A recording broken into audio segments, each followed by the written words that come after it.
A moment that never existed, yet it holds the truth. Welcome to Holmes Mystery. I am your host, Lucien Moreau. Comment where you're watching from. I'd love to know. Your voice matters here. Let's begin.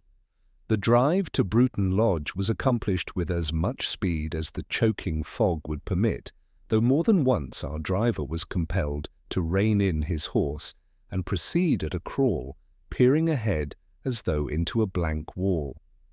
Holmes, wrapped in his coat, sat hunched forward with his chin upon his breast, that attitude of apparent torpor which I had long since learned to associate with the most intense inward activity. For my own part, I turned again and again to the strange account we had just heard, seeking some natural explanation for what appeared, at first glance, to border upon the supernatural. "Holmes," said I at last, unable to restrain myself, "surely this matter of the clocks admits of some simple error. A servant careless in winding, a mechanism out of order." "Tut, Watson," he murmured without raising his head.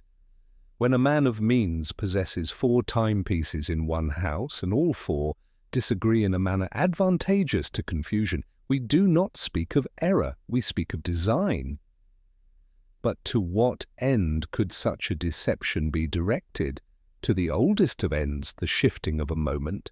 Time, my dear fellow, is the one witness whom no jury will cross-examine. Alter him, and you alter everything."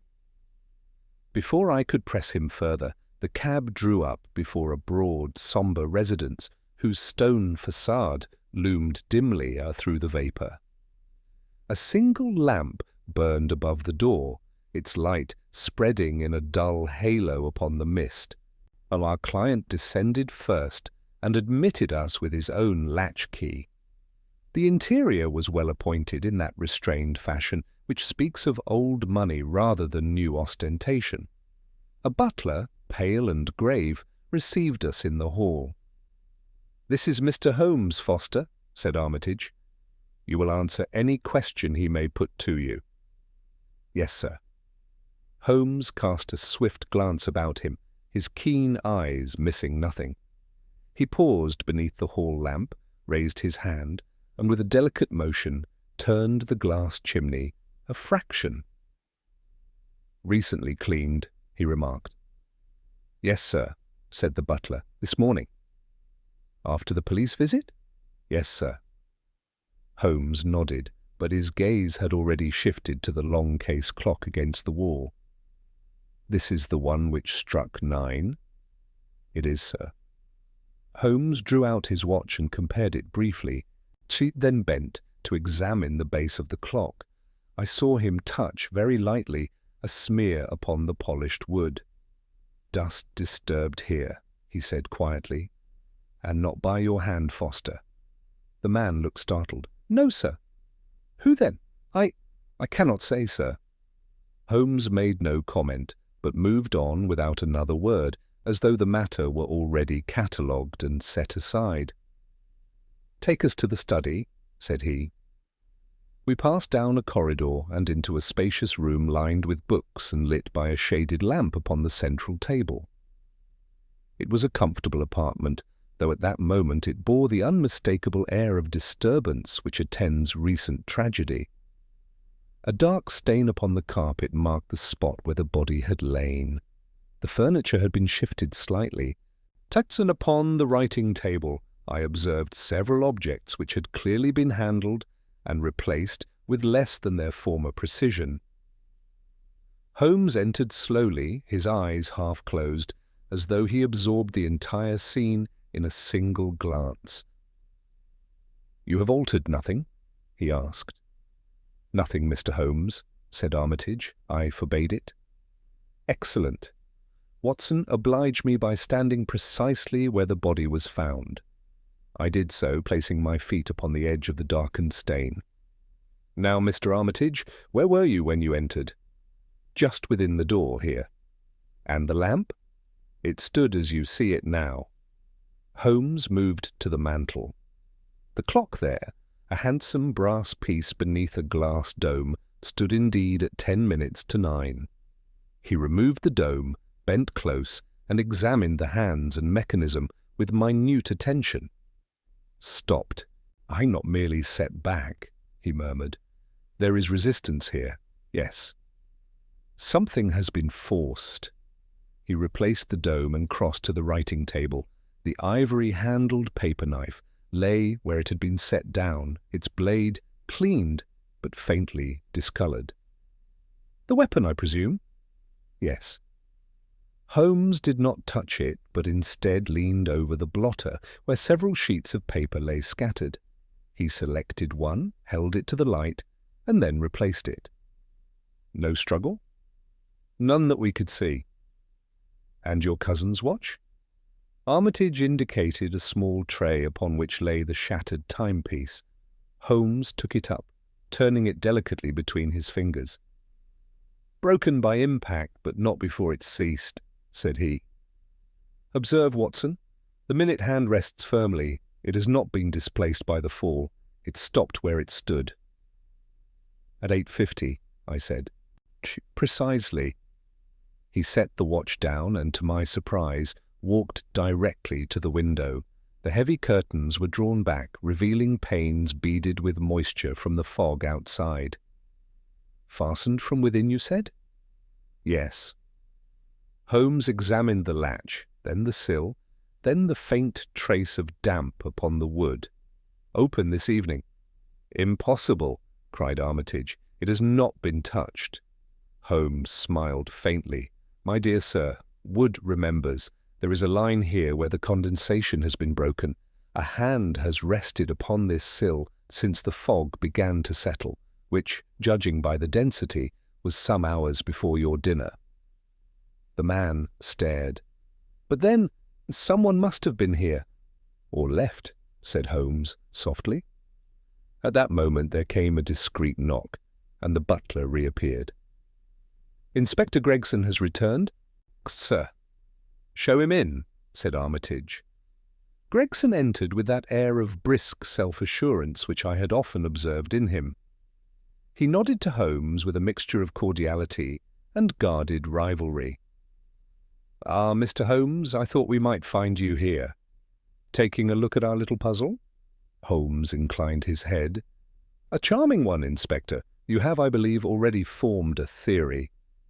"Indeed I have. Clear as daylight once you strip away the nonsense.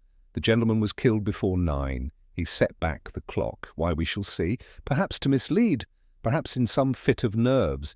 In any case, the matter resolves itself into a question of motive, and we have no shortage of candidates."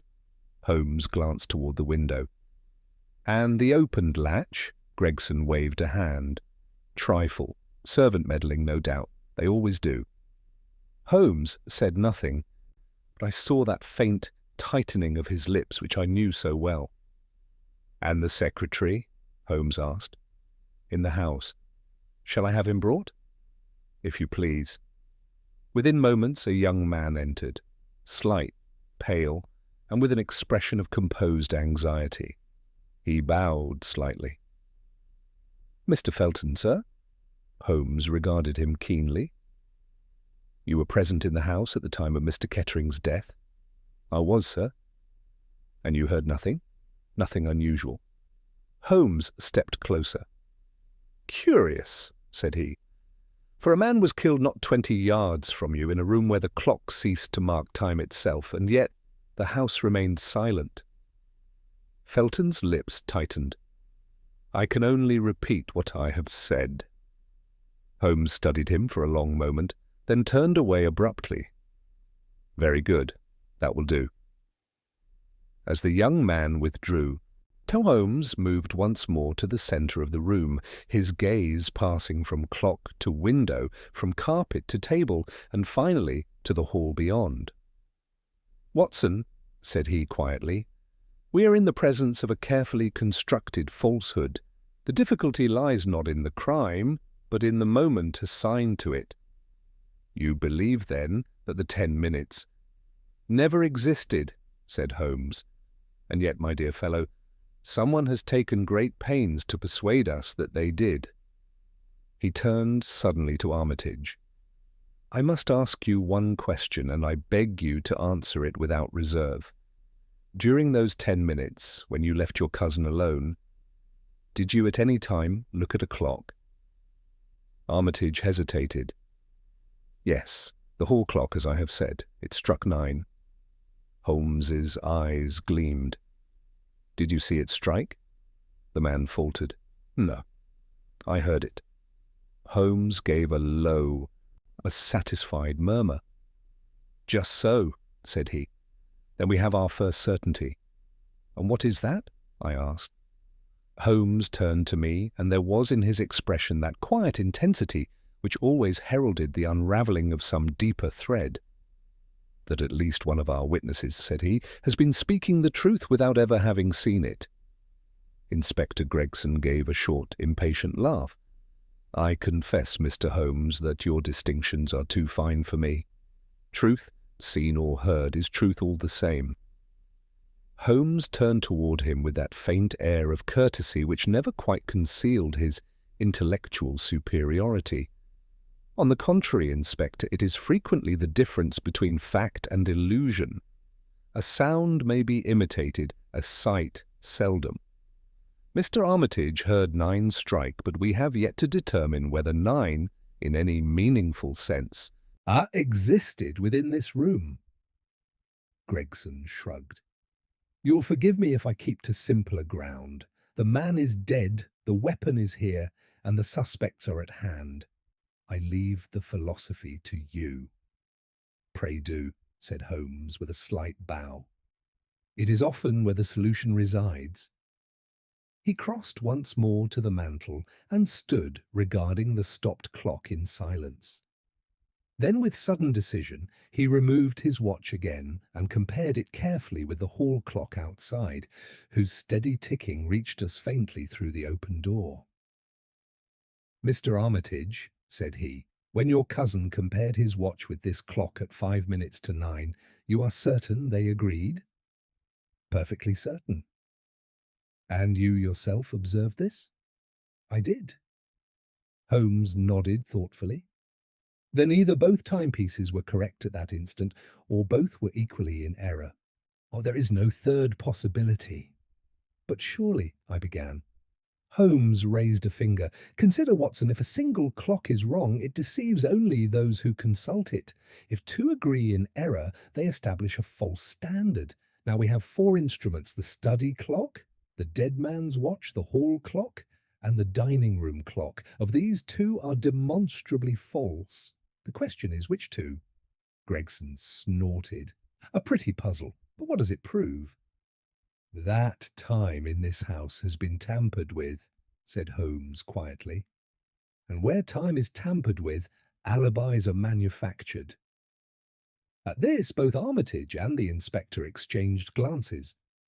You suspect, then, said Gregson, that someone altered the clocks to provide themselves with an alibi? I do not suspect it. I regard it as certain. What remains is to determine who possessed both the opportunity and the ingenuity to do so. He turned sharply upon the butler, who still lingered near the door. Foster, who winds these clocks? I do, sir, every morning at 8. And did you wind them today? Yes, sir. Before or after the police arrived? Before, sir, as usual. Holmes's eyes gleamed. And yesterday? At the same hour, sir. No irregularity, no interference. None that I observed. Holmes nodded, dismissing him with a gesture. Then he moved to the writing table once more and began to examine with minute attention the arrangement of papers, inkstand, and blotter. Watson, said he without looking up, you observe this sheet? I joined him. It appears blank. Precisely. And yet it has been written upon. He held it at an angle to the light, and I perceived faint indentations upon its surface. Impressions from a previous page, I said. Just so. A man writes upon one sheet, and the pressure leaves its ghost upon the next. A most obliging habit for those who come after. He slipped the paper into his pocket. With a little treatment, we may recover what was written here." Gregson shifted impatiently. "All very interesting, Mr. Holmes, but I fail to see how it advances us toward the murderer." Holmes straightened. "Then let me assist you. You have, I presume, examined the servants?" "Of course." "And found nothing?" "Nothing beyond what we already know. The secretary was in his room, the butler in the pantry, the maids below stairs. No one saw or heard anything. Yet a man was stabbed in the heart." "Exactly." Holmes smiled faintly. "And no one heard it." "That, Inspector, is the most eloquent fact in the case." Gregson frowned. "I do not follow." "Because you assume the act to have occurred at the time it is said to have occurred. Remove that assumption and the silence becomes explicable." At this I felt a sudden stirring of comprehension. "You mean he may have been killed before those 10 minutes began?" Holmes inclined his head. "Or after they ended. In either case, the interval itself becomes a fiction, a stage upon which nothing occurred, yet upon which everything is made to appear to have happened." Armitage sank into a chair. "Good God! Then I may have left him already dead?" Holmes's expression softened slightly. "That is one possibility. Another is that you returned to a man who had been dead for some time, and that the scene had been arranged to deceive you." "But by whom?" Holmes did not answer at once. Instead, he walked slowly across the room and paused once more by the window. He opened it a fraction, letting in a thin curl of fog, and then closed it again. "Inspector," said he suddenly, "you mentioned motive. Pray enlighten us." Gregson drew himself up. "As I have said, the secretary had quarrelled with the deceased over money. The lady, Miss Morley, had cause for jealousy. And there is the absent brother, whose whereabouts are unknown. Any one of these might serve." Holmes nodded. "A useful triad, yet I observe that you omit one person." "And who might that be?" "Our host." Armitage sprang to his feet. "Sir!" Holmes raised a placating hand. "My dear Mr. Armitage, I do not accuse, I include. In a problem of this nature, we must admit all possibilities until they are excluded by evidence. You too had opportunity. You too left the victim alone, and you too stand to gain or lose by whatever secret your cousin carried." The man's face had gone pale, but he mastered himself. "I have nothing to conceal." "I hope not," said Holmes quietly, "for concealment in this case would be fatal." There was a tense silence, broken at last by Gregson. "Well, Mr. Holmes, if you have finished your speculations, I propose to proceed with my inquiries. The secretary will bear closer examination, I think." "By all means," said Holmes. "Meanwhile, Watson and I will take a little air." "Air?" I exclaimed, glancing at the fog. "Figuratively speaking, come." He took my arm and led me from the study, down the corridor, and out into the hall. Once beyond earshot, then he paused and spoke in a low voice. "Watson, the case is already clearer than our friend the inspector imagines." "You have formed a theory?" "I have formed several, and rejected most of them. But one remains, and it hinges upon a single point." "And that?" Holmes leaned closer. "The non-existent moment," said he. "It is not merely a deception, it is the key. Someone has not only altered time, but has relied upon our acceptance of it. Break that illusion, and the entire structure collapses." "But who could have done such a thing?" Holmes's eyes turned toward the study door, behind which the others remained. "That," said he softly, "is precisely what we are about to discover."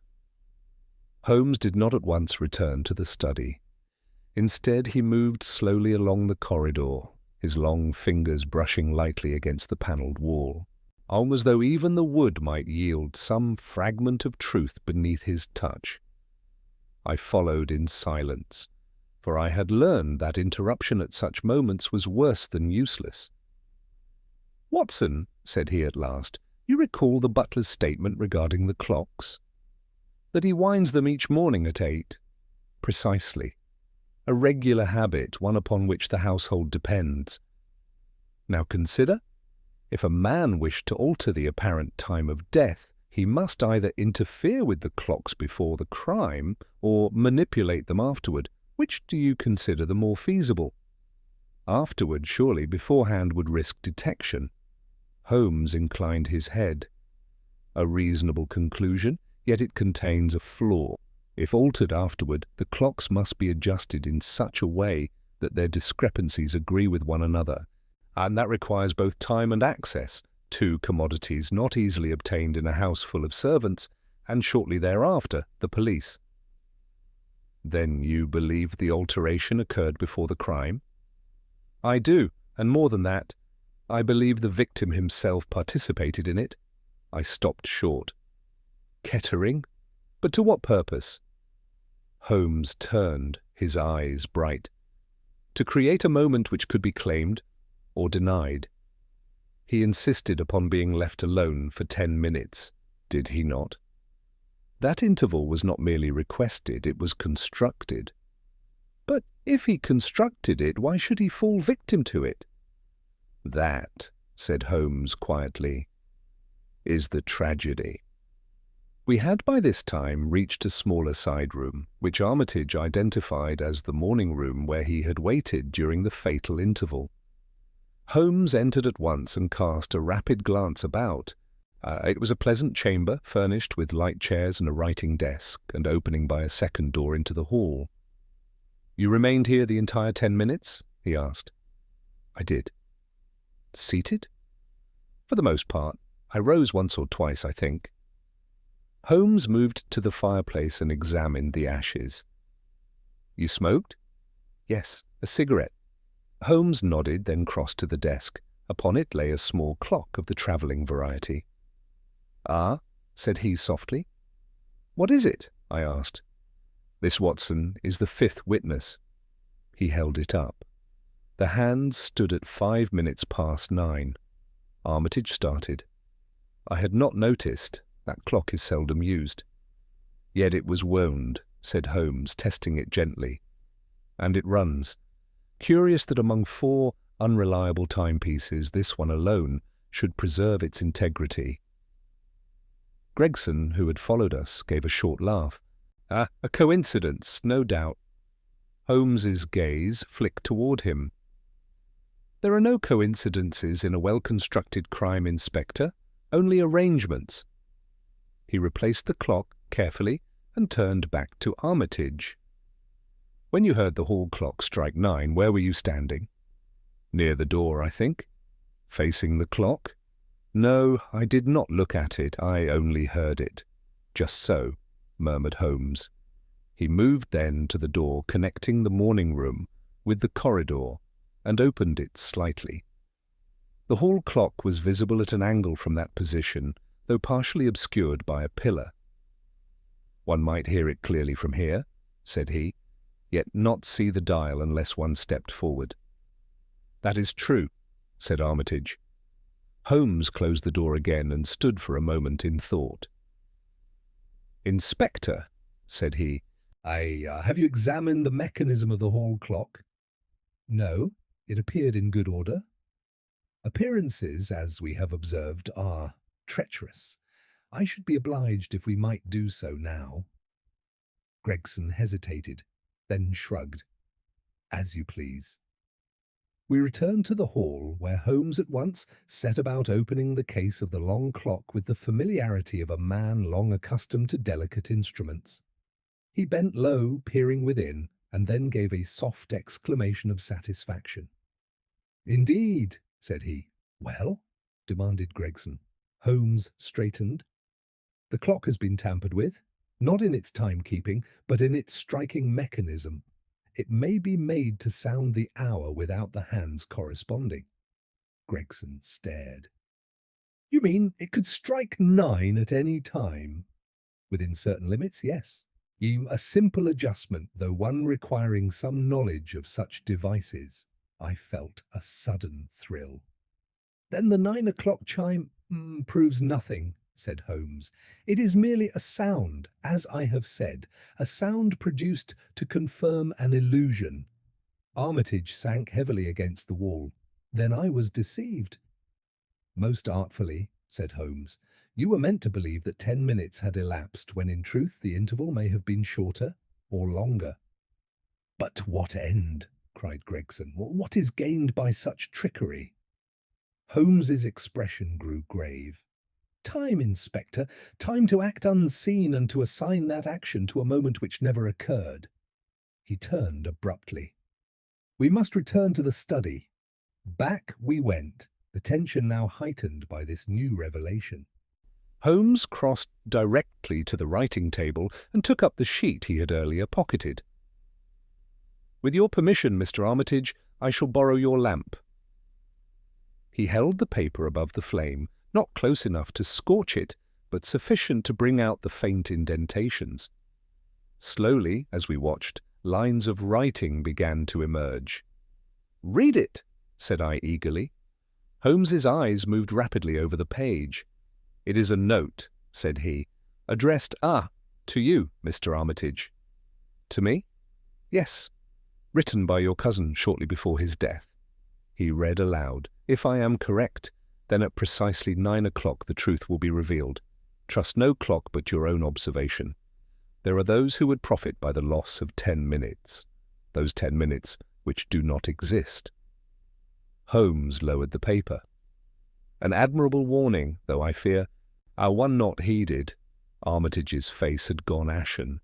"He suspected, he knew that his life was in danger," said Holmes, "and that time itself would be used as the instrument." Gregson frowned. "But if he knew, why remain alone? Why not call for help?" Holmes's gaze grew distant.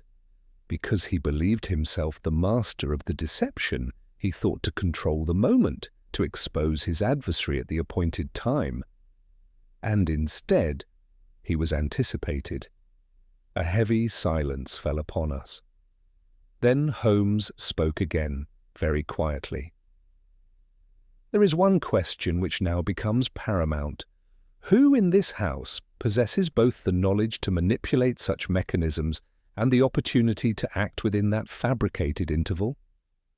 His eyes moved from Armitage to the door, beyond which lay the rest of the household. "And more importantly," he added, "who knew that those 10 minutes would never truly exist?" The question hung in the air with a weight that none of us could easily dispel.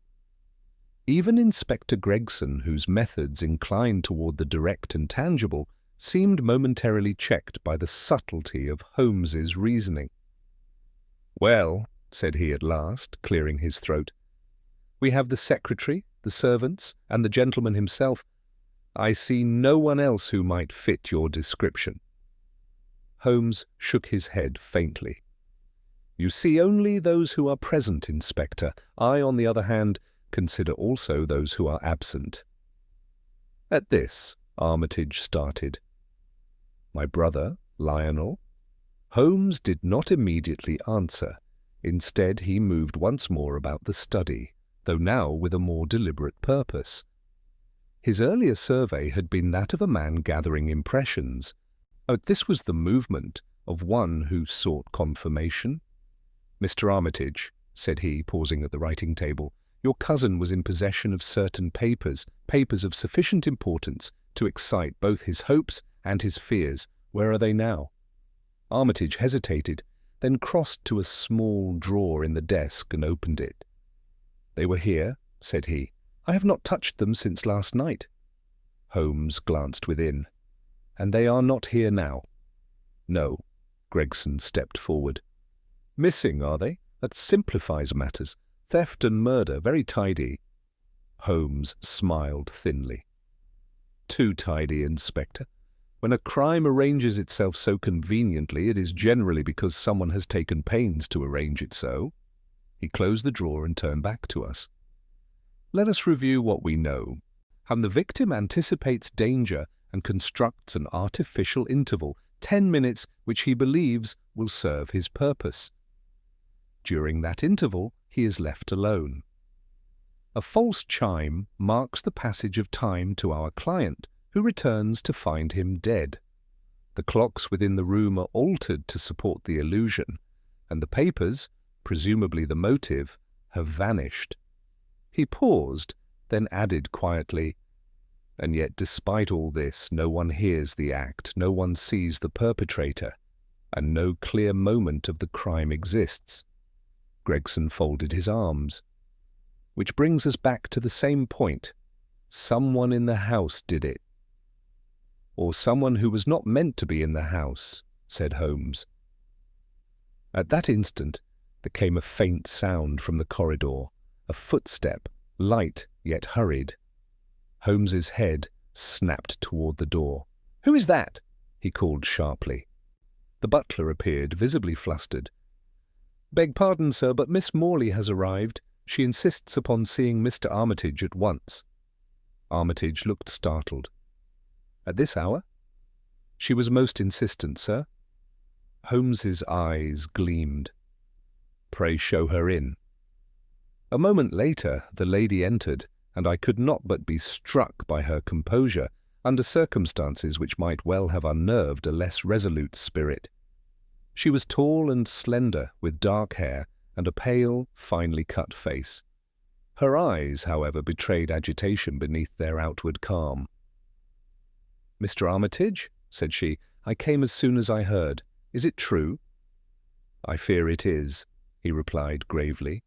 She turned then to Holmes, whom she regarded with a mixture of curiosity and apprehension. "You are Mr. Sherlock Holmes?" "I am." "Then perhaps you can tell me what has happened. I cannot believe that Julian, that he—" She broke off, mastering herself with an effort. Holmes inclined his head. "We are endeavouring to determine precisely that, Miss Morley. You were acquainted with the deceased's recent concerns?" "I was aware that he was troubled." "Yes." "He spoke of some discovery, though he would not confide in me fully. Only that it concerned a matter of inheritance, and that it might alter everything." Holmes's gaze sharpened. "Did he mention any danger?" She hesitated. "He said that there were those who would prefer the truth remain hidden."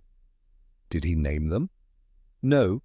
Holmes studied her closely. "And you, Miss Morley, had you any reason to wish him harm?" She met his gaze steadily. "None whatsoever." Gregson shifted impatiently. "Forgive me, Mr. Holmes, but this line of questioning is essential," said Holmes quietly.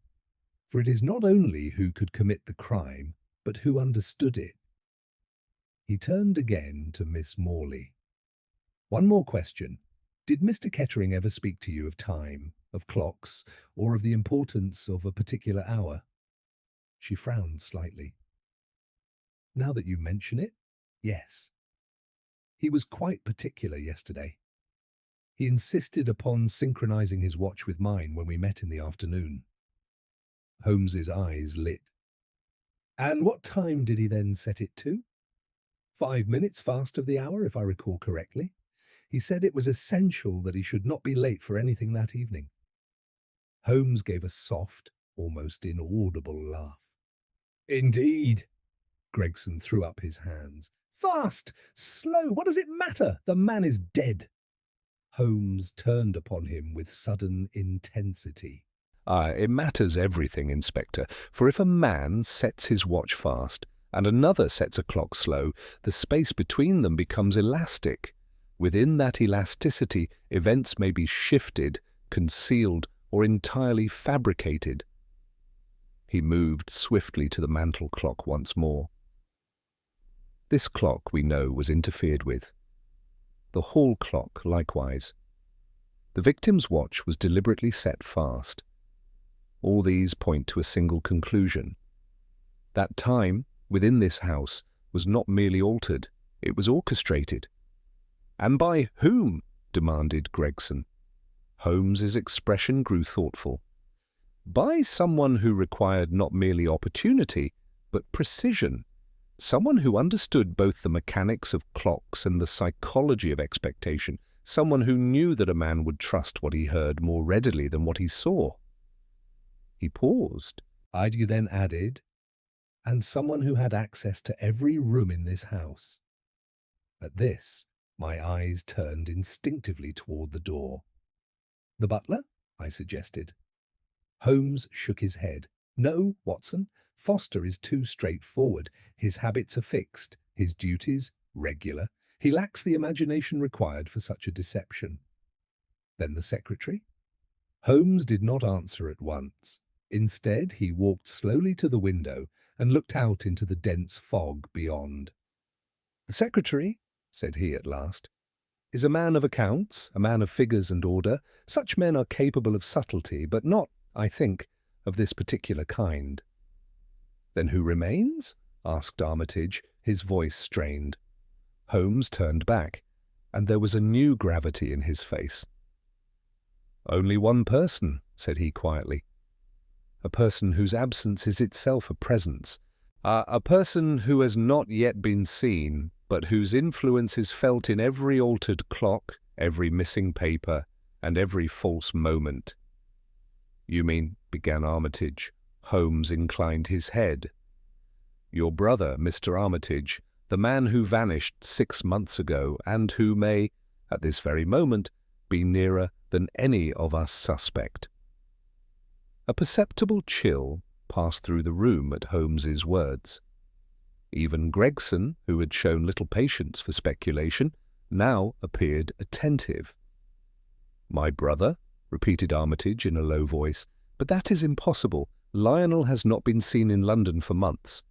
Holmes regarded him steadily.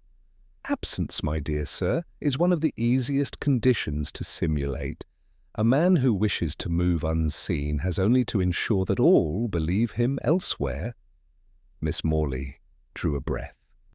You think he returned to this house? I think, said Holmes, that someone possessed an intimate knowledge of its arrangements, of its clocks, its servants' habits, and most significantly, of the private understanding between you and your cousin. Such knowledge is rarely obtained at second hand. Gregson stepped forward. Then we have our man. Issue a description, circulate it, and have him taken. The rest will follow. Holmes shook his head. Not so fast, Inspector. We have a theory, not a proof. Before we lay hands upon any man, we must establish not only that he could have done this thing, but that he did. He turned to Armitage. Your brother. Tell me of him. The man hesitated, then spoke with visible reluctance. Lionel was a man of ability, ingenious, even brilliant in certain directions, but unstable. He had a fascination with mechanisms, with contrivances, clocks, locks, electrical devices. It became an obsession. There was an incident. What sort of incident? He constructed a device intended to regulate the clocks in the house, an elaborate system of wires and triggers. It malfunctioned. The entire household was thrown into confusion. It might have been laughable had it not nearly caused a serious accident.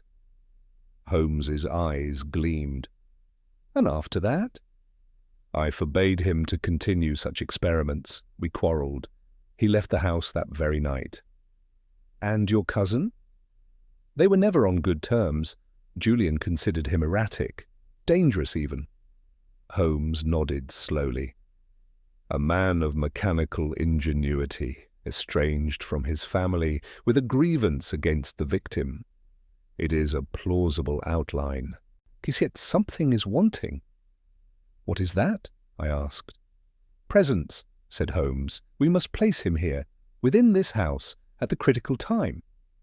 At this, Miss Morley spoke again, her voice quieter now.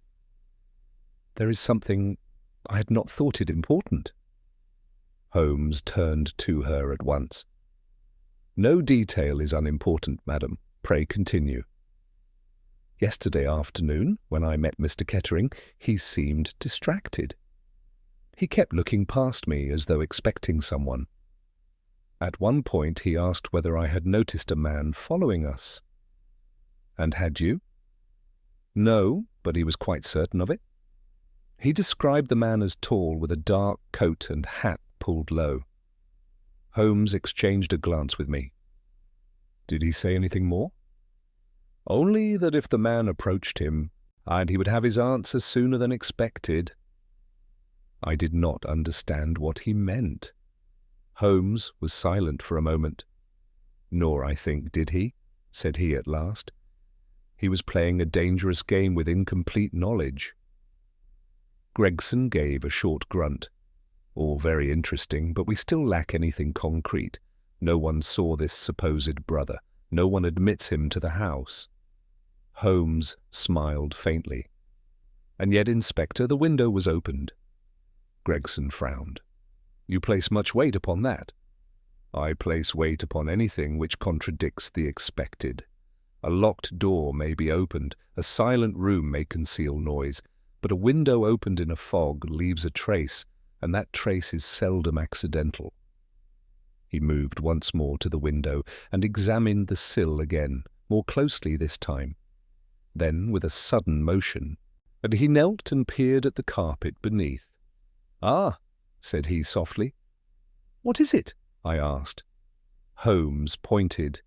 There, just at the edge of the rug, a faint mark. You see it, Watson? I bent down. There, barely perceptible against the pattern, was a smudge, dark and irregular. A footprint. Not a full one, merely the impression of a heel, but enough. Gregson leaned over. Could be anyone's. Holmes shook his head. No, the shape is distinctive, narrow, with a slight inward turn. Not the boot of a servant, nor of our host, a different make altogether. He rose and dusted his hands. Our visitor, I think, did not enter by the door. Armitage stared. Then he must have come through the window. Precisely, and if so, and he must have known that the room would be empty, or at least that the occupant would not immediately interfere. But how could he know that? I asked. Holmes's expression grew intent. Because the occupant himself arranged it. You mean Kettering expected him? I do. He prepared the room, altered the clocks, and dismissed his cousin for 10 minutes.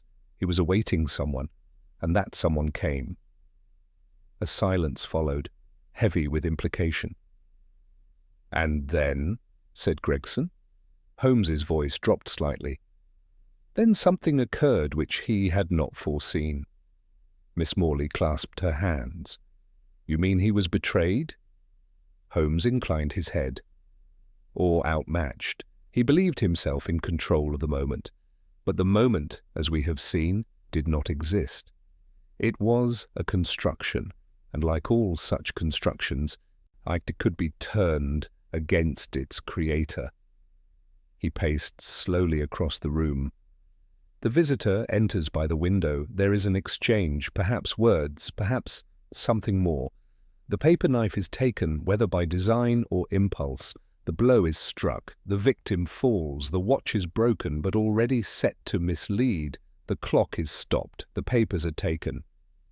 And the murderer escapes the way he came, said Gregson. Exactly. But then why tamper with the hall clock? Holmes smiled faintly. To complete the illusion. To ensure that Mr. Armitage, hearing the chime, would return at precisely the wrong moment, and thus fix the time of death within that non-existent interval. Gregson folded his arms. It is ingenious, I grant you, but we are still no nearer to laying hands on the man. Holmes turned toward him, and there was now a quiet certainty in his manner. On the contrary, Inspector, we are very near indeed. He glanced once more at the faint mark upon the carpet, then toward the fog-shrouded window.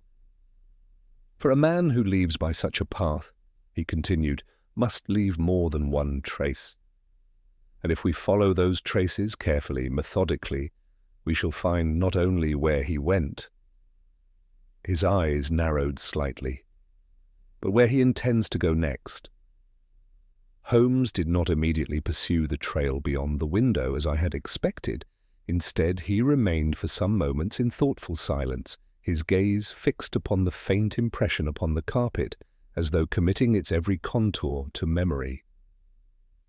"Inspector," said he at last, "before we follow our man into the fog, there is one further point which must be resolved here." Gregson gave a slight gesture of impatience.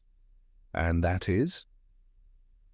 "The precise sequence of events within this room. Until we determine not merely what occurred, but in what order, we risk misinterpreting every trace we may find outside." He turned to Armitage. "You stated that the paper knife was ordinarily kept upon this desk?" "Yes." "In this position?" "More or less." Holmes adjusted it minutely, then stepped back. "And the lamp?" "As you see it now." Holmes nodded and dimmed the lights slightly, then brightened it again. "Watson, oblige me by standing once more where the body lay." I resumed my former position upon the stained carpet. "Now, Mr. Armitage, when you entered, was the lamp fully lit?" "I believe so." "You did not adjust it?" "No." Holmes moved to the far side of the desk and regarded me intently. "From this position," said he, "observe the shadow cast by the lamp upon Watson's figure." I did so, and saw that the light fell sharply across my chest, leaving the lower portion in comparative darkness. "You see," Holmes continued, "that a wound delivered from this side," he indicated the left, "would fall into shadow, while one from the opposite side would be fully illuminated." Gregson frowned. "What of it?" Holmes's eyes flashed. "It tells us where the assailant stood. The blood upon the cuff, as described, was observed upon the right sleeve. Therefore the blow must have been struck from the victim's left, placing the assailant here." He stepped to a point between the desk and the window. "And not here," he added, indicating the opposite side. Gregson nodded reluctantly. "Well enough. The man came from the window, stood there, and struck the blow." Holmes shook his head. "No, Inspector, that is precisely what he did not do." "What do you mean?" Holmes pointed again to the carpet.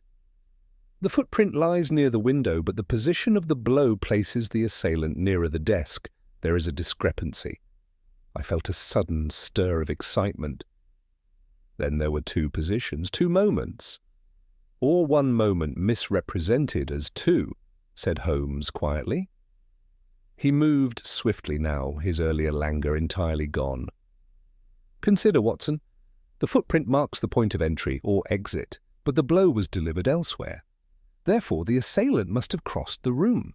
But yet no other trace appears upon the carpet." "Because it was later disturbed," suggested Gregson. "Or because the trace was never made," said Holmes. Gregson stared. "That is nonsense." Holmes turned sharply. "Is it? Let us suppose that the blow was struck before the window was opened." There was a brief silence. "Before?" I echoed. "Yes, the victim is alone. The assailant is already in the room, concealed perhaps, or admitted earlier. The blow is struck, the body falls. Only afterward is the window opened, to create the illusion of entry and escape." Gregson's expression changed. "Then the footprint is not the mark of arrival but of departure," said Holmes. "A final touch to complete the deception." Armitage sank into a chair. "Then my cousin was never alone." Holmes inclined his head. Not at the moment that mattered." Miss Morley gave a faint cry. "But who could have been here without being seen?" Holmes's gaze moved slowly around the room. "Someone who did not need to enter because he was already within the house." Gregson struck his hand against his palm. "The secretary." Holmes did not immediately respond. Instead, he bent once more to the carpet, examining the faint mark with renewed attention. "No," said he at last, "Felton lacks both the boldness and the foresight for such a scheme. His quarrel was open, his manner direct. This," he gestured to the room, is the work of a more subtle mind." He rose and walked again to the window. "The opening of the window, the manipulation of the clocks, the construction of the false interval, these are not acts of impulse. They are the execution of a plan, one conceived in advance and adapted as events unfolded." He paused, then added, "And that plan required knowledge of Mr. Kettering's intentions." "You mean," I said slowly, "that the murderer knew of the 10 minutes?" "Precisely. Kettering did not announce his scheme to the household. He confided it, if at all, to a very limited circle." Holmes turned toward Miss Morley. "You were aware that he intended some demonstration at 9? "Only in the vaguest sense," she replied. He would not explain. "And you, Mr. Armitage?" "I knew only that he wished to be alone." Holmes nodded. "Then we must look elsewhere for the source of that knowledge." He moved to the writing table once more and tapped lightly upon the drawer where the papers had been kept. "The missing documents are central. They provided both motive and information. Whoever took them knew their value, and likely knew of their existence beforehand." Gregson folded his arms again. "Which brings us back to your absent brother." Holmes's expression grew thoughtful. "Indeed, a man of mechanical skill, familiar with the house, estranged from his family, and, if Miss Morley's account is to be trusted, already shadowing the victim earlier that day." He turned suddenly to Armitage. "When did you last receive any communication from your brother?" Armitage hesitated. "Several weeks ago, a letter from the continent, or so he claimed." "Do you have it?" "I believe so." "Then I should like to see it." As Armitage left the room to fetch it, Holmes turned to me with that quick, eager expression which I had come to associate with the nearing of a conclusion. "Watson," said he softly, "the net tightens. Our man has taken great pains to conceal himself within a moment that does not exist, but he has overlooked one thing." "And that is?" Holmes's eyes flicked once more to the window, then to the clock upon the mantel. "That even a non-existent moment," said he, "must begin and must end. And if we can determine those boundaries, we shall know exactly when and how the truth was hidden." He straightened as Armitage re-entered, holding a letter in his hand. "Now," said Holmes quietly, extending his hand, "let us see what your brother has to say for himself." Holmes took the letter with that delicate care which he bestowed equally upon a scrap of ash or a document of state importance. He did not open it at once, but instead held it beneath the lamp, turning it slightly to catch the light upon its surface. "Thick paper," he murmured. "Continental, as you say. The watermark. Ah, yes. Vienna." "You see that at a glance?" I asked. Holmes smiled faintly. "My dear Watson, paper is as individual as a fingerprint, if one has the patience to observe it." He broke the seal and unfolded the sheet within. His eyes moved swiftly across the lines, then more slowly, and finally returned to the beginning as though to confirm some subtle point. "Well?" said Gregson, unable to restrain himself. Holmes handed the letter to me without comment. It was written in a firm, somewhat angular hand. "My dear Percy, you may believe me gone, but absence is merely a condition of perception. I have not abandoned my interests, only removed myself from their immediate consequences. And there are truths within our family which you have neither the wit nor the courage to face. Julian plays a dangerous game, though he does not yet understand the board upon which he moves. When next the hour strikes, it will not be as he expects. Time, my dear brother, is not a constant, it is an instrument, and like any instrument it may be tuned." I looked up. "This is extraordinary." Holmes took the letter back, his expression now one of quiet satisfaction. "Not extraordinary, Watson, merely explicit. Our man has declared his method in advance, though in terms sufficiently obscure to pass for eccentricity. Gregson frowned. You place great weight upon a letter that may have been written weeks ago? Holmes shook his head. No, Inspector, I place weight upon the mind that composed it. This is not the language of a man who acts impulsively. It is the language of one who plans, who anticipates, and who takes pleasure in the elegance of his design. He folded the letter carefully and returned it to Armitage. Your brother, sir, is not merely present in this case. He is its architect. Armitage's face was pale, but resolute. Then he must be found. He will be, said Holmes quietly, for he has already revealed more than he intended. He turned abruptly to the butler. Foster, has anyone entered or left the house since last night by means other than the front door? The man hesitated. There is the garden entrance, sir, at the rear. It is seldom used. Holmes's eyes sharpened. Locked? Yes, sir, though the key is kept in the pantry. Who has access to it? Myself, the cook, and Mr. Felton on occasion. Holmes nodded. And the window of this study, does it overlook the garden? It does, sir. Holmes turned to Gregson. I think, Inspector, that we may profit by a brief excursion. Gregson gave a curt nod. Very well. We made our way through the rear of the house and out into the garden, where the fog lay thick among the shrubs and gravel paths. The air was damp and cold, and the faint outlines of hedges and trees loomed like spectres in the gloom. Holmes moved at once toward the window of the study, now seen from without. He crouched low, examining the ground beneath it with the utmost care. Here, said he softly.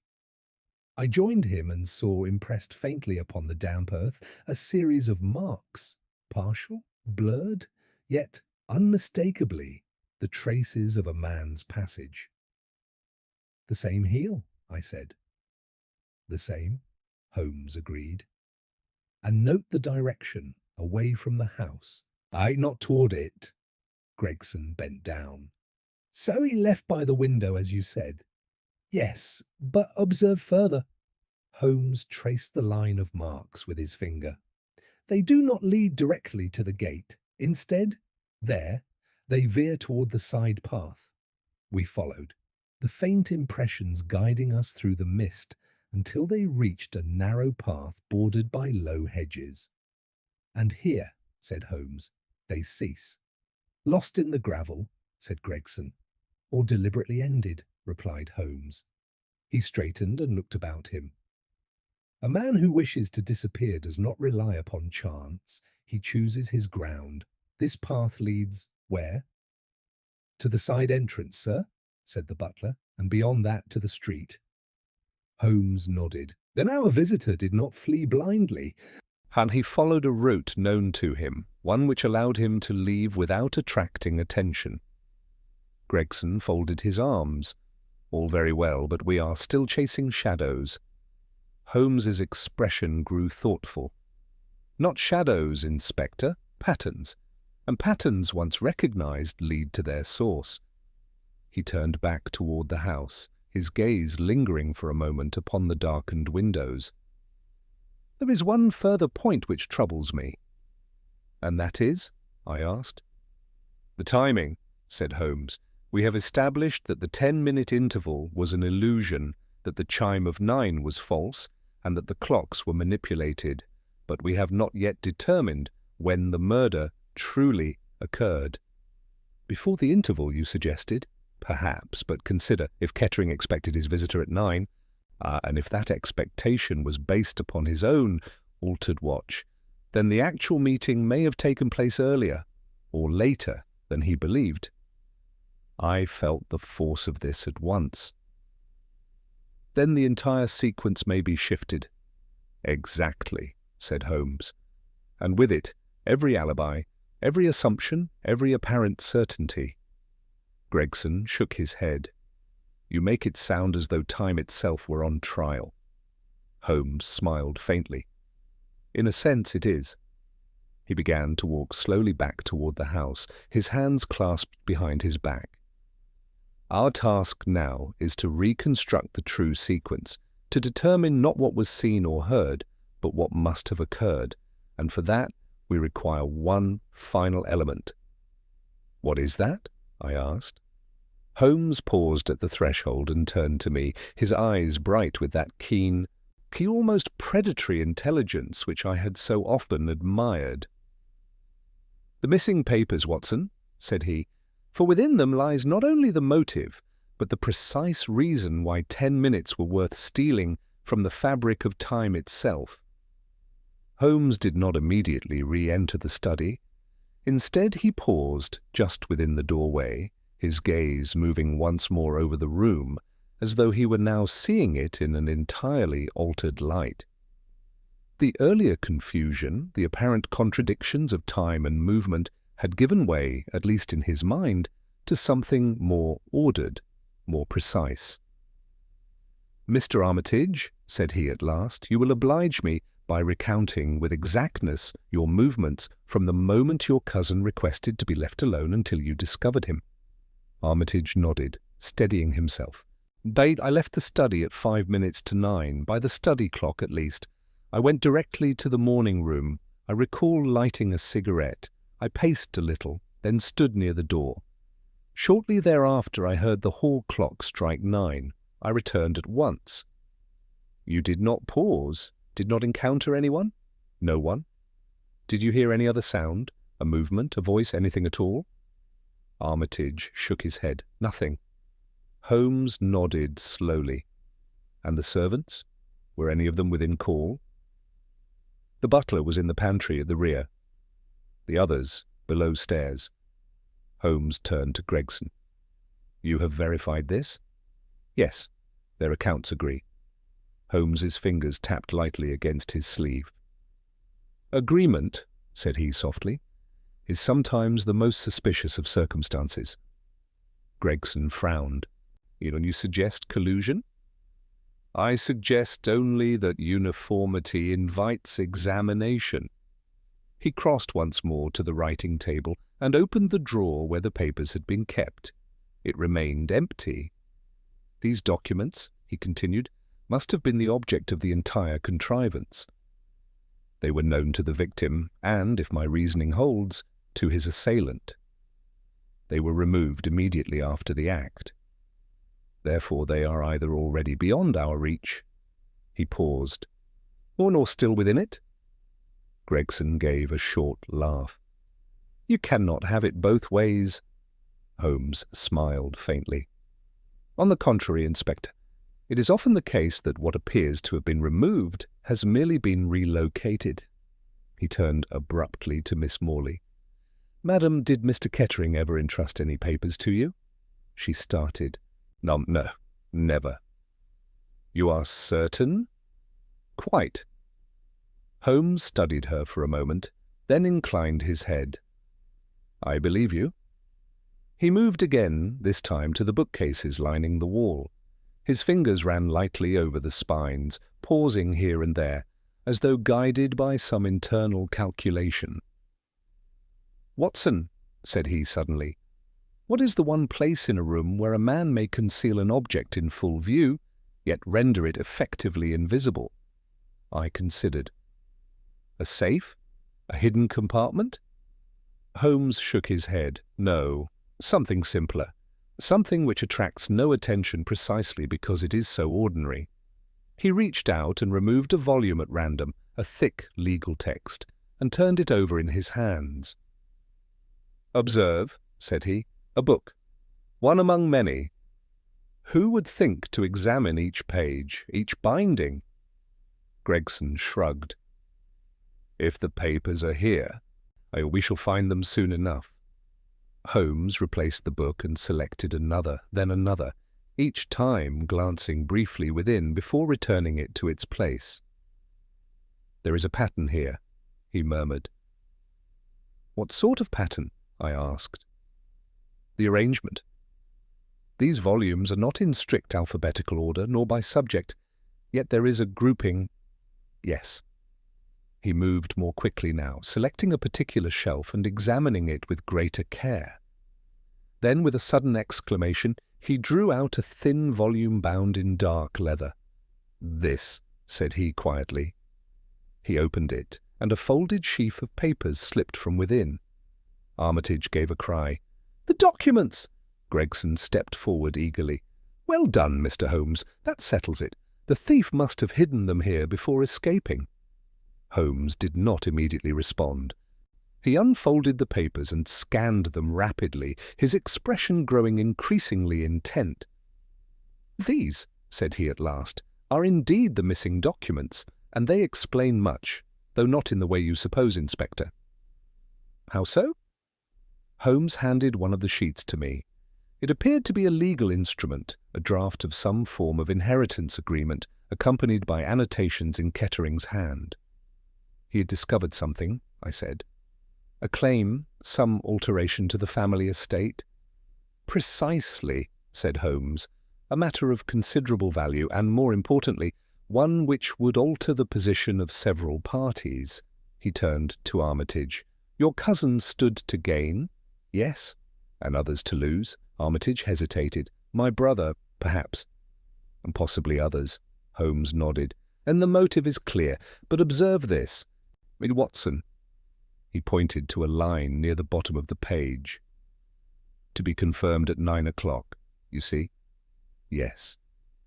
Kettering intended to reveal this discovery, to prove it perhaps in the presence of another. That was the purpose of the 10-minute interval.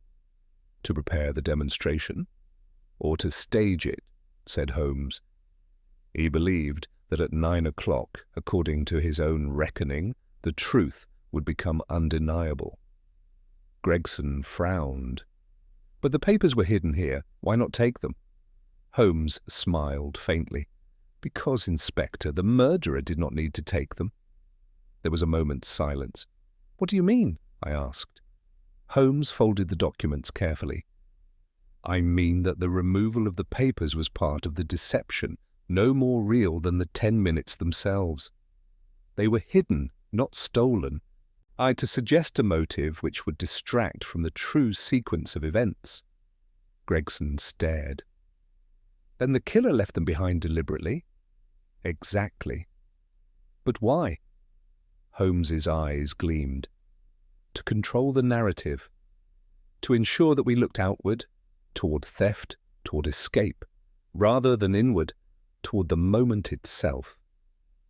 He turned slowly, his gaze moving from one face to another. "And now at last, we have all the elements." Armitage stepped forward. "You know then?" Holmes inclined his head. "I know enough to proceed." "To what?" asked Gregson. Holmes's expression grew very still. "To the conclusion," said he quietly. "But before I speak, there is one final test to be made, one which will either confirm or destroy my entire reasoning." "And what is that?" I asked. Holmes glanced toward the door, beyond which the dim hall stretched into shadow. "We must reconstruct the non-existent moment," said he, "and in doing so, force the truth to exist, if only for an instant." Holmes's words fell with a quiet finality which seemed to draw the very air taut about us. Even Gregson, who had thus far maintained an air of practical resistance, appeared struck by the calm assurance in my friend's tone. "Reconstruct it," said he. "You mean to repeat the conditions of the crime?" "Precisely so," said Holmes, "for only by restoring the illusion can we expose the mechanism by which it was created." He turned to Armitage. "You will oblige me once more. Place yourself in the morning room, as you did before. At my signal, you will behave exactly as you did last night, no more, no less." Armitage nodded, though I could see the strain upon him. "And the rest of us?" asked Gregson. "We shall remain here," said Holmes, "in the study, the stage upon which the deception was performed." Miss Morley drew back slightly, her face pale. "Must I stay?" Holmes regarded her kindly. I would not insist, madam, but your presence may prove instructive. She inclined her head, though I observed a tremor in her hands. Holmes moved swiftly now, his earlier deliberation giving way to precise action. He adjusted the lamp to its former position, set the paper knife upon the desk exactly as before, and placed me once more at the spot where the body had lain. Watson, you will represent the victim. Remain still and observe. I complied, though I confess that a certain unease stole over me as I stood upon that darkened patch of carpet. Holmes then turned to the mantel clock. "This," said he, "we shall leave as it is, stopped at 10 minutes to 9. The hall clock, however." He paused, then called out, "Foster." The butler appeared. "You will go to the hall clock, and when I give the word, cause it to strike 9. The man hesitated. "Sir, I do not know how—" Holmes stepped forward and spoke quietly to him, indicating some adjustment within the mechanism. Foster nodded, though still uncertain. "Very good, sir." Holmes returned to the centre of the room.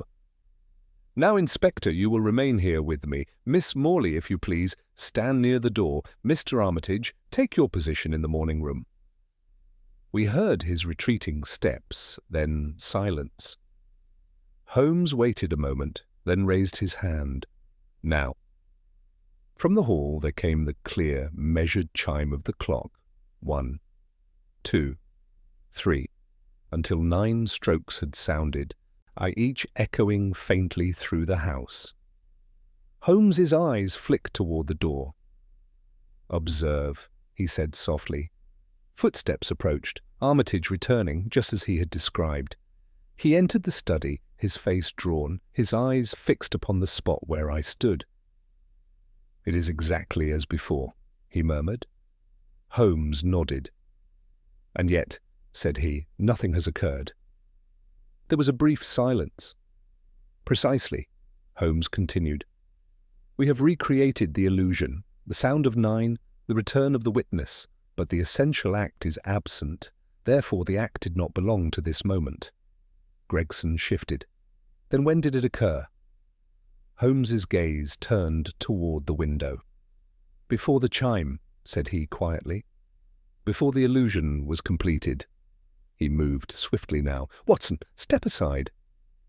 I did so, and Holmes took my place, positioning himself where the victim had stood. "Now, Inspector, observe closely." He turned slightly, placing himself between the desk and the window. "The victim awaits his visitor. He has arranged the clocks, prepared his demonstration, and dismissed his cousin, but he has made one fatal error. He has assumed that he alone controls the moment." Holmes reached toward the paper knife, then paused. "The visitor is already here." At this, a sudden stillness fell upon the room. "Not entering by the window," Holmes continued, "but admitted earlier, perhaps even concealed.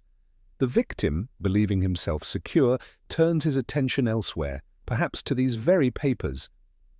Holmes's hand moved again. "In that instant, the blow is struck." He made a swift, downward motion. The victim falls. The watch is broken, but already set to deceive. The clock is stopped. And then... He stepped back, moving toward the window. The final act, the opening of the window, the creation of the false trail, the manipulation of the hall clock to fix the illusion. He turned, his eyes now blazing with intensity. "And all this before the chime of 9 ever sounded." Gregson stared. "Then the 10 minutes—" "Never existed," said Holmes. "They were a fiction constructed to conceal the true moment of the crime." Armitage sank into a chair. "Then I returned not to a dying man, but to one already dead." Holmes inclined his head. "Yes." Miss Morley gave a faint cry. "But who was here?" Holmes's gaze moved slowly across the room, then came to rest upon the doorway. "Someone," said he quietly, "who did not need to enter by the window because he never left the house." At that moment, There came a faint sound from the corridor, a movement, slight yet unmistakable. Holmes's head snapped toward it. "There!" he cried. The door was flung open, and in the dim light beyond we saw a figure, tall, shadowed, and already turning as though to flee. "Stop him!" shouted Gregson, but Holmes was quicker. With a bound he crossed the room and reached the doorway just as the figure darted into the hall. "Mr. Lionel Armitage," said Holmes in a voice of cold certainty, "your moment has come, whether you acknowledge it or not." The man halted as though struck by an invisible force. For a brief instant he remained motionless in the half-light of the corridor, his back turned to us, his breath coming quick and sharp. Then slowly, almost reluctantly, he turned. I saw at once that the resemblance was unmistakable.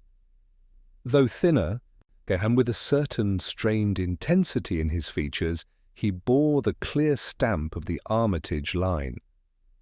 His eyes, however, were of a different character altogether, bright, restless, and alive with a kind of feverish intelligence that bordered upon the unsettling. "So," said he in a low, controlled voice, "Sherlock Holmes." Holmes stood in the doorway, barring his escape with a calm authority that required no movement. "You have been listening?" said he. "I have been observing," the man replied. "There is a difference." "Indeed," said Holmes, "though in your case, I fear, the distinction is not to your advantage." Gregson had by now reached the hall and placed himself to one side, effectively cutting off retreat. The butler hovered uncertainly behind him, while Armitage and Miss Morley remained within the study, frozen by the suddenness of the encounter. "You will come inside," said Holmes quietly. For a moment it seemed that Lionel Armitage might attempt flight despite the odds. His gaze flicked once toward the rear of the house, then back to Holmes. At last, with a faint, almost ironic smile, he stepped forward and re-entered the study. "I had wondered," said he, "how long it would take you." Holmes closed the door behind him. "Not so long as you hoped, nor so short as you feared."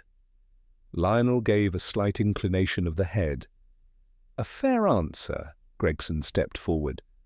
"I shall require you to—" Holmes raised a hand. "Permit me, Inspector. A few moments more and the matter will be beyond dispute." Gregson hesitated, then nodded curtly. Holmes turned back to Lionel. "You have heard enough to understand the position in which you stand. The deception of the clocks, the construction of the false interval, the manipulation of appearances, all these point to a single mind. Yours." Lionel's smile did not fade. "You flatter me." "I state a fact," said Holmes. "You returned to this house secretly. You knew of your cousin's intention to stage his little revelation at 9. You anticipated his plan and improved upon it." Lionel's eyes gleamed. "Improved? No, Mr. Holmes, I merely demonstrated its weakness." Holmes inclined his head slightly. "As you will. You entered the study before the appointed time, admitted perhaps under some pretext, or concealed in advance. You confronted your cousin. Words were exchanged. Then, when his attention was diverted, you struck." Lionel's expression did not change, but I saw a flicker in his eyes, and Holmes continued. "You then set about completing the illusion. You stopped the clock, ensured that the watch would mislead, opened the window to suggest entry and escape, and adjusted the hall clock to strike at the moment most advantageous to your design." "And the papers?" said Gregson sharply. Lionel glanced toward the desk. "A necessary embellishment," said he. "Though I confess, Mr. Holmes, that I am impressed you found them so quickly." Holmes's gaze remained fixed upon him. "You left them deliberately. You wished us to believe in theft, to look outward rather than inward." "Precisely." Armitage stepped forward, his face pale with anger. "Why, Lionel, why all this?" For the first time, the composure of the man seemed to waver. "Because," said he was wrong." "Wrong?" Lionel's voice sharpened. Now, Julian believed he had discovered the truth, that he could expose it at his chosen moment, control it, wield it. But he did not understand. He never understood. Holmes spoke quietly. "And you did?" "Yes," said Lionel. "I understood that time itself could be shaped, that certainty could be manufactured." He thought to reveal the truth at 9 o'clock. I showed him that 9 o'clock was nothing, merely a construct like any other. "You killed him for that?" cried Miss Morley. Lionel turned to her, and for an instant something almost like regret crossed his face. "I killed him," said he, "because he would have destroyed everything. The papers, those precious documents, would have ruined more lives than they saved. He was blind to the consequences." Holmes's voice cut in, firm and unyielding. "You justify murder with philosophy." "It will not serve." Lionel gave a short, bitter laugh. "Perhaps not. But it is the truth." Holmes stepped closer. "No," said he. "It is your version of it, constructed like your non-existent moment, to suit your purpose." There was a silence, heavy and final. Gregson moved forward. "I think we have heard enough." Lionel did not resist as the inspector took hold of his arm. He seemed, if anything, curiously relieved, as though the tension which had sustained him had at last been released. As he was led toward the door, he paused and looked back at Holmes.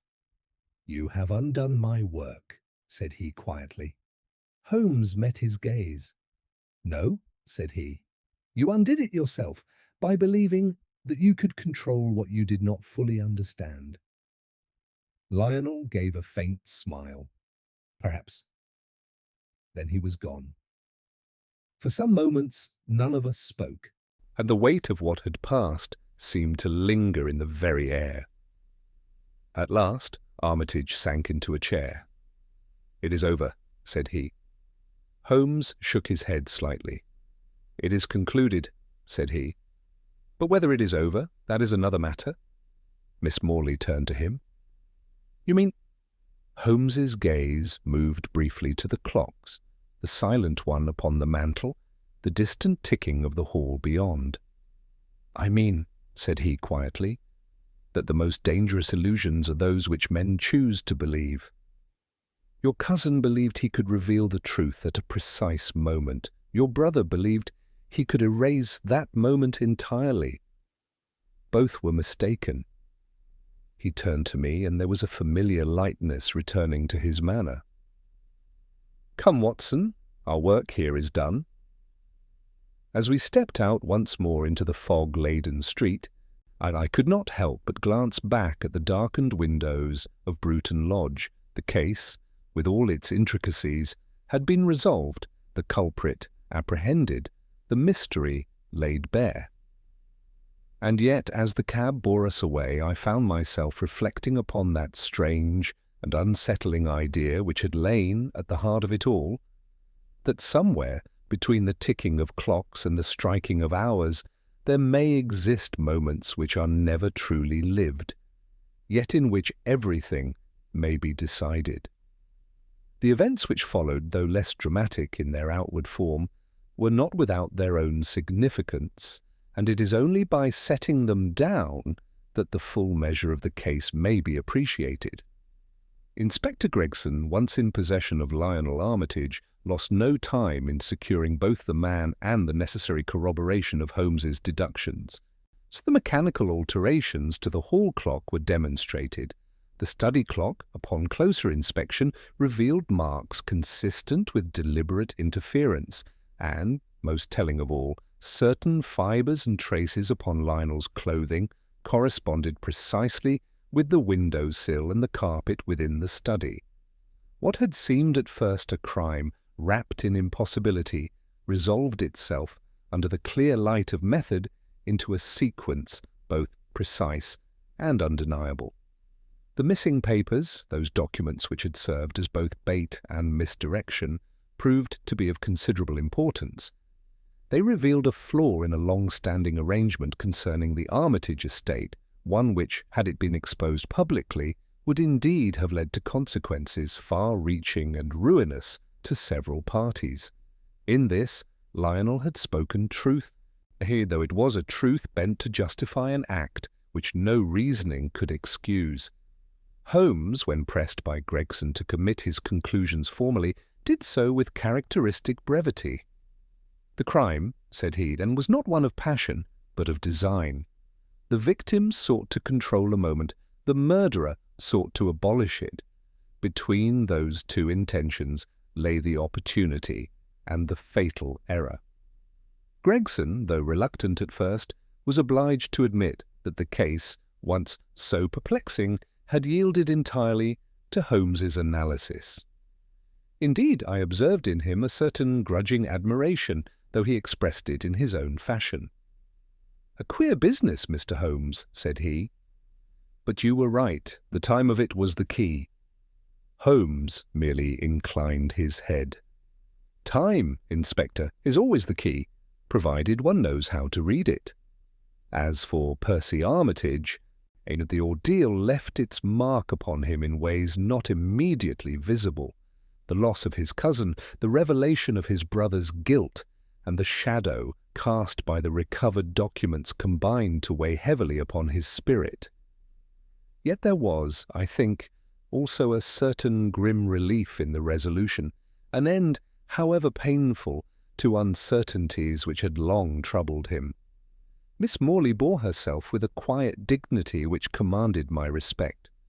Though deeply affected by the events, she showed none of the hysteria or collapse which might have been expected.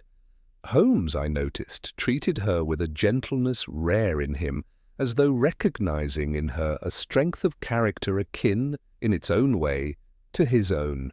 We saw little more of Bruton Lodge after that night. The fog which had shrouded our arrival lifted in the days that followed, and with it seemed to dissipate the strange atmosphere which had clung to the case from the beginning. Yet for myself, I found that the memory of it lingered, not in the details of the crime, but in the peculiar nature of the deception upon which it had been built. It was some days later, as we sat once more in our familiar rooms in Baker Street, that I ventured to return to the subject. "You have often spoken, Holmes," said I, "of the importance of observation over assumption, yet in this case even observation was misled." Holmes, who was seated at the window, with his violin resting idle upon his knee, gave a faint smile. "Not misled, Watson, merely challenged. The facts were always present. It was their arrangement that deceived." "And the notion of the non-existent moment," I persisted. "Or do you consider it entirely a contrivance? Or is there something more in it?" Holmes rose and crossed to the mantel, where he stood for a moment regarding the Persian slipper which had once more been replenished. "A moment," said he slowly, "is only as real as the events it contains. Remove those events or alter their relation, and the moment itself becomes negotiable." "That seems a dangerous philosophy." "It is a dangerous practice," said Holmes. "The philosophy is merely its reflection." He turned, his expression once more composed, almost indifferent. Lionel Armitage believed that by manipulating time he could control truth. He forgot that truth is not bound to any single moment. It exists independently of them. Sooner or later it asserts itself. "And you," said I with a smile, "as its most persistent advocate." Holmes shrugged lightly. "I am merely its servant." He took up his violin and drew the bow across the strings, producing a soft, reflective melody which seemed to echo the quiet resolution of the case. "There is, however," he added after a moment, "one lesson which may be of use to you, Watson." "And that is?" "That when a man insists upon the exactness of time, when he builds his plans upon the certainty of a particular minute or hour, It is well to ask oneself who benefits if that certainty should fail. I nodded, though I confess that the full depth of his remark did not immediately impress itself upon me. Holmes, however, seemed content to let the matter rest. The music swelled gently in the room, mingling with the familiar sounds of Baker Street, the distant rumble of traffic, and the faint cry of a newsboy, the steady ticking of our own clock upon the mantel.